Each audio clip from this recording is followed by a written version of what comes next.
శిల్పకళా వేదికగా ప్రజల కథే నా ఆత్మకథ పెద్దలు బండారు దత్తాత్రేయ గారి ఆత్మకథ పుస్తక తెలుగు వెర్షన్ ఈరోజు విడుదల చేసే కార్యక్రమంలో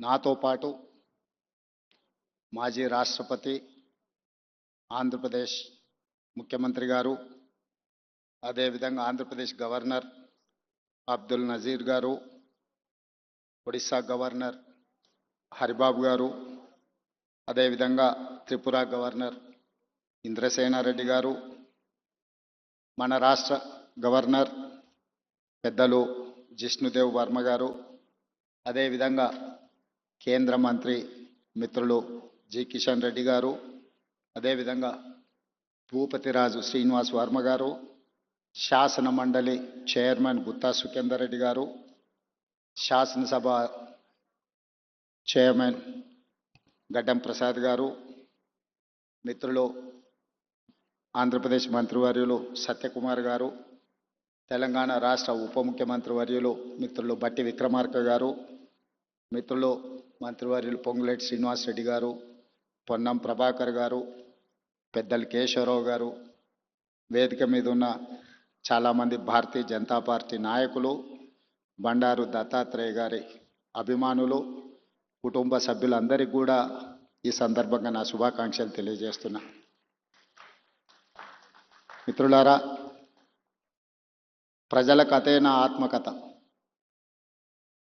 దత్తాత్రేయ గారు ప్రజలతో ఉన్న అనుబంధాన్ని అత్యంత సామాన్యమైన ప్రజలతో, అది గౌలిగూడ గల్లీ కావచ్చు, లేకపోతే రామ్నగర్ బస్తీ కావచ్చు, వారు మహారాజ్గంజ్ మొట్టమొదటిసారి శాసనసభ్యులుగా పోటీ చేసినప్పటి నుంచి మొదలు పెడితే వారు సికింద్రాబాద్ పార్లమెంట్ సభ్యులుగా, కేంద్ర రైల్వే శాఖ మంత్రిగా, అర్బన్ డెవలప్మెంట్ మినిస్టర్గా, హిమాచల్ ప్రదేశ్ గవర్నర్గా, ఈనాడు హర్యానా అత్యంత కీలకమైన రాష్ట్రానికి గవర్నర్గా, వారు గౌలిగూడ గల్లీ నుంచి హర్యానా గవర్నర్గా సుదీర్ఘమైన ప్రయాణంలో ఎన్నో హోదాలను, రాజకీయంగా ఎన్నో ఒడిదుడుకులను చూశారు. కానీ ఏ రోజు కూడా వారు ప్రజలతో సంబంధాలను కోల్పోలేదు. వారు కేంద్ర మంత్రిగా ఉన్నప్పుడు కూడా ఢిల్లీకు పార్లమెంట్ సందర్భంలో వెళ్ళిన 2-3 రోజుల కంటే ఎక్కువ అక్కడ ఉండేవాడు కాదు. శుక్రవారం వస్తే మళ్ళీ హైదరాబాద్కే వచ్చి చిన్న షాప్ లోకల్ కార్పొరేటర్ కూడా ప్రారంభోత్సవానికి రావడానికి వెనక ముందు చేస్తే పెద్దలు దత్తాత్రేయ గారు వచ్చి చిన్న గల్లీలలో పాండప్ప కూడా పేదవాడు ప్రారంభించుకుంటున్నంటే దత్తాత్రేయ గారు వచ్చి ప్రారంభించేవాళ్ళు. ఇదే నాకు వారితో ఉన్న 40 సంవత్సరాల అనుబంధంలో 40 సంవత్సరాల నుంచి దత్తాత్రేయ గారిని చాలా దగ్గరగా నేను వారిని చూస్తున్నా. ఇంతకుముందు రాణి రుద్రమ గారు చెప్పినట్టు దత్తాత్రేయ గారి కుటుంబంతో, పెద్దలు కిషన్ రెడ్డి గారి కుటుంబంతో నాకు చాలా సన్నిహిత సంబంధాలు ఉన్నాయి. అది అందరికీ తెలుసు. నేను మొన్న నీతి ఆయోగ్లో పాల్గొన్నప్పుడు ప్రధానమంత్రి గారితో మధ్యాహ్నం భోజన వేదిక మీద కూర్చున్నప్పుడు వారు చంద్రబాబు నాయుడు గారిని చూపించి ఆప్కే సాథీ ఇద్దరే అని అంటే నేను చెప్పా, నేను స్కూల్ మీ దగ్గర చదువుకున్నా, కాలేజ్ ఆయన దగ్గర చదువుకున్నా, ఇప్పుడు ఉద్యోగం రాహుల్ గాంధీ గారి దగ్గర చేస్తున్నా. సో నాకు మీ దాంట్లో కూడా అందరితో పరిచయం ఉందని, ముఖ్యంగా ఈ వేదిక మీద ఉన్న ఇంతకుముందు శ్రీనివాస్ వర్మ గారు చెప్పిన భారతీయ జనతా పార్టీ రాష్ట్ర అధ్యక్షుల గురించి, ఆ రాష్ట్ర అధ్యక్షులు అందరితో నాకు సన్నిహిత సంబంధాలు ఉండేవి. ఇప్పుడు సరే రాజకీయంగా భిన్న ప్రయాణం, కానీ వ్యక్తిగత సంబంధాలలో ఎప్పుడూ లోపం కానీ, ఎప్పుడూ ఆ సంబంధాల విషయంలో దాచిపెట్టాలన్న ఆలోచన కానీ చేయలేదు. ఎందుకు అంటే వారందరితో నాకున్న ప్రత్యేకమైన అనుబంధం.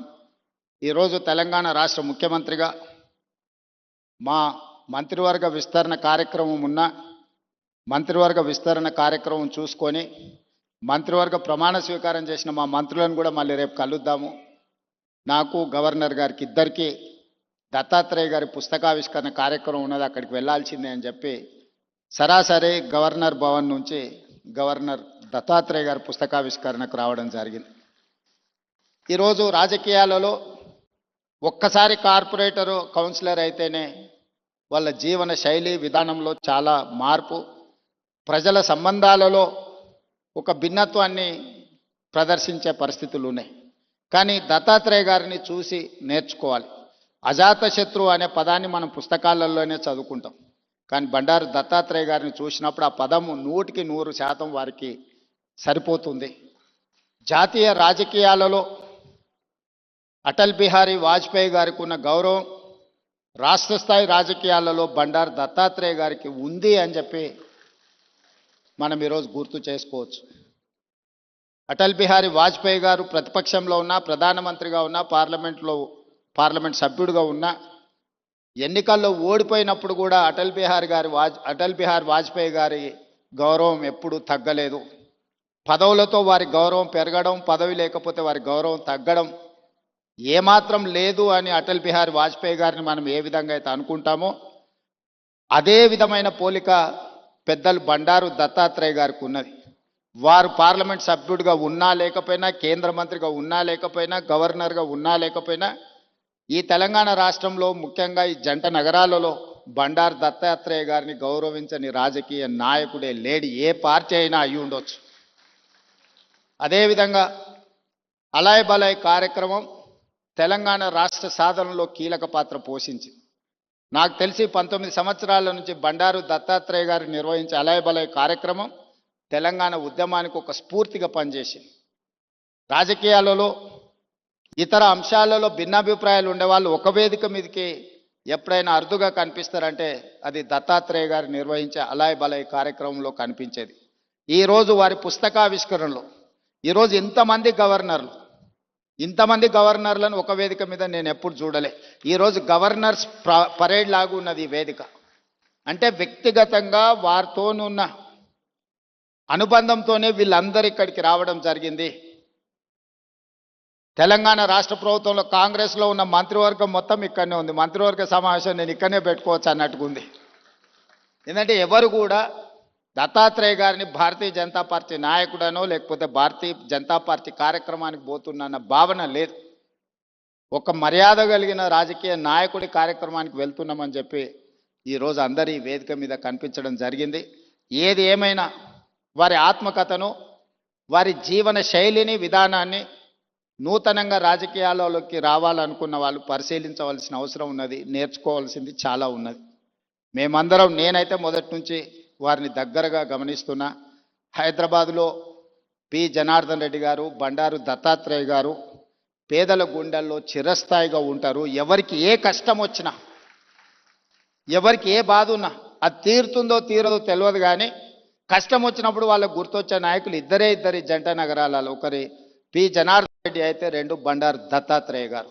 మేము వెళ్ళి చెప్పుకోవచ్చు, మేము కలవచ్చు, మేము ఎప్పుడు వెళ్ళినా నాయకుడు కలుస్తాడు, మా సమస్య వింటాడు, అధికారులకు ఫోన్ చేస్తాడు. ఇంకొక విషయం కూడా తెలియాలి, ఈ కాలంలో ఒక్క లెటర్ మీద సంతకం పెట్టి ఇవ్వాలి అంటే నాయకులు భయపడే పరిస్థితులు. కానీ ఆనాడు దత్తాత్రేయ గారు వందలాది లెటర్లు తిరుపతి దర్శనానికి సంతకాలు పెట్టి మా అందరికి ఇచ్చేటోడు. ఎప్పుడు మా దగ్గర పుస్తకాలలాగా ఉండేటి. దత్తాత్రేయ గారు ఎంపీగా సంతకం పెట్టి రైల్వే రిజర్వేషన్ కూడా, ఇప్పుడంటే విమానాలు వచ్చినాయి, కార్లు వచ్చినాయి, ఒకప్పుడు రైల్వే రిజర్వేషన్ అనేది కూడా చాలా ముఖ్యం. దత్తాత్రేయ గారు పుస్తకాల కొద్దీ ఆయన లెటరేట్స్ మీద సంతకాలు పెట్టి రైల్వే కూపన్లకు కూడా వారు సంతకాలు పెట్టించేటోళ్ళు. అదేవిధంగా ఒకప్పుడు టెలిఫోన్ కనెక్షన్కి కూడా చాలా విలువ ఉండేది, గ్యాస్ సిలిండర్కి చాలా ప్రాధాన్యత ఉండేది. ఇవన్నీ కూడా వచ్చినెంబడే కార్యకర్తలకు రాసి ఇచ్చేసి అన్ని పంచిపెట్టేసి బాధ్యత తీరినట్టుగా వివరించేవాడు బండారు దత్తాత్రేయ గారు. ఇప్పుడు వాటికి ప్రాధాన్యత లేకపోయి ఉండొచ్చు, కానీ ఆ రోజుల్లో వాటికి చాలా ప్రాధాన్యత ఉండేది. కానీ వారు ఏ రోజు కూడా కార్పొరేట్ బిజినెస్ వాళ్ళకి ఇవ్వలే, సామాన్యమైన కార్యకర్తలకు ఇచ్చేటోడు బండారు దత్తాత్రేయ గారు. లిస్టు రాసుకొని మొదటి నుంచి పార్టీలు ఎవరున్నారు, లేకపోతే ఆర్గనైజేషన్లో సంఘంలో కానీ స్వయం సేవక సంఘ కార్యకర్తలు ఎవరైనా మొదటి నుంచి సంఘాన్ని నమ్ముకొని ఉన్న వాళ్ళు ఎవరున్నారు, ఇట్లా ఒక్కరొక్కరిని వారు గుర్తుపెట్టుకొని రాసుకొని వచ్చిన కూపన్లను వాళ్లకు ఇచ్చి పిలిచి ఇచ్చేవాడు. సో ఇది ఈనాటి నాయకులు చాలామంది కొత్త తరం రాజకీయాలకు రావాలనుకున్న వాళ్ళు గుర్తుపెట్టుకొని నేర్చుకోవాల్సిన అంశము, దత్తాత్రేయ గారు ఆదర్శనీయులు. ఇది ముఖస్థుతి కోసమో వేదిక మీద పిలిచిండ్రు కాబట్టి వారిని అభినందించడానికో మాట్లాడుతున్న విషయం కాదు. వారు నికార్సుగా పాటిస్తున్న విషయము. అలాంటిది కొత్త తరం రాజకీయ నాయకులు నేర్చుకోవాలి. మేమందరం తీసుకునే నిర్ణయాలలో, మేము ప్రజలను కలిసే విధానంలో తప్పకుండా దత్తాత్రేయ గారు, పి జనార్దన్ రెడ్డి గారి స్ఫూర్తి మా నిర్ణయాలలో ఉంటుంది. ముఖ్యంగా జంట నగరాలలో ఈరోజు ఆ స్థాయికి ఎదగాల్సిన అవసరం ఉన్నది నాయకులు. ఈరోజు ఆ లోపం కొట్టొచ్చినట్టుగా జంట నగరాలలో కనిపిస్తుంది. ఈరోజు ఎవరికైనా సమస్య వస్తే జంట నగరాలలో ఆ స్థాయిలో పీజేఆర్ లేకపోతే దత్తాత్రేయ గారి స్థాయిలో ప్రజలకు అందుబాటులో ఉండే నాయకత్వం తగ్గుతూ వస్తున్నది. ఈ జంట నగరాలలో ఉండే నాయకులు ఇంకా కష్టపడాలి. వాళ్ళందరూ కష్టపడతారని, ఏదైనా మా దృష్టికి వచ్చిన అంశాలను తప్పకుండా పరిష్కరించే వాటిని పరిష్కరిస్తాం, సహకరిస్తాం. అదేవిధంగా పెద్దలు కిషన్ రెడ్డి గారితో నాకున్న ప్రత్యేకమైన అనుబంధం ఈ వేదిక మీద నేను ఎక్కువ చెప్పాల్సిన అవసరం లేదు. వేదిక మీద ఉన్న వాళ్ళకి, ఇక్కడ ఉన్న వాళ్ళందరికీ తెలుసు. వారు నేను కలిస్తే తెలంగాణ రాష్ట్రం అభివృద్ధి పదం వైపు వేగంగా దూసుకెళ్తుంది. రాజకీయాలకు అతీతంగా కిషన్ రెడ్డి గారిని గౌరవించుకుంటూనే, అప్పుడప్పుడు ప్రశ్నించుకుంటూనే తెలంగాణ రాష్ట్రాన్ని అభివృద్ధి పదం వైపు నడిపించడానికి నేను ఎప్పుడు ముందుంటానని తెలియజేస్తూ, మీ అందరికీ మరొకసారి శుభాకాంక్షలు తెలియజేస్తూ సెలవు తీసుకుంటున్నాను. ధన్యవాదాలు మిత్రులారా.